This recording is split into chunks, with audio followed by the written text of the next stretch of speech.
Ohio State football held its first preseason practices Thursday on these fields behind us outside the Woody Hayes Athletic Center. I'm Nathan Baird from cleveland.com, along with Andrew Gillis and Stephen Means. Obviously, a big point of focus today was the quarterbacks. We're only scheduled to see Ohio State practice twice in all of preseason camp. This was one of those days. The other one comes in about a week, and then we may not see them again the rest of camp until they name a starter, and we see that guy play September 2nd at Indiana. Steven, I know you were focusing on the defense today. I was watching the quarterbacks.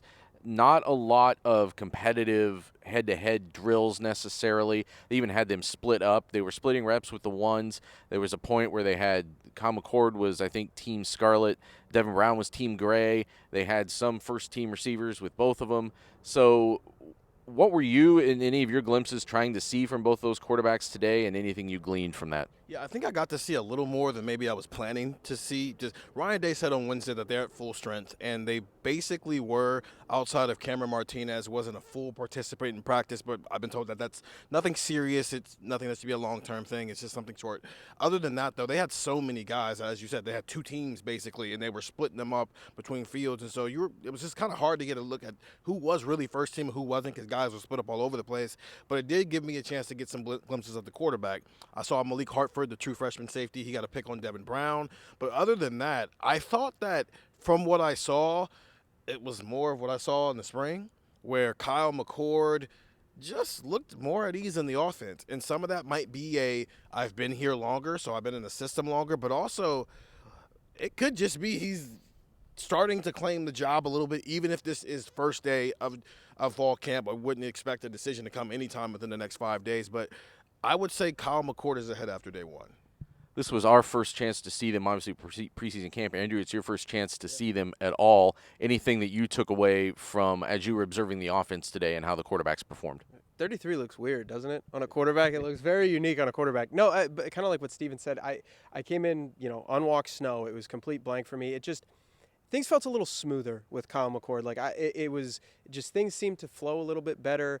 The routes look, balls were getting thrown. When you're breaking on a route, it just looked a little extra snappy. And I think that was kind of my main takeaway when I was watching the offense. There were things about the offense that just flowed better. It just felt like it was more seamless when he went from Devin to Kyle. I thought Kyle, he had a little more command of the offense, kind of like you were saying. And again, I didn't see a ton of them today, and obviously I only have one reference point. I've only seen these guys once, but everything just looked a little bit crisper when I saw Kyle out there taking QB1.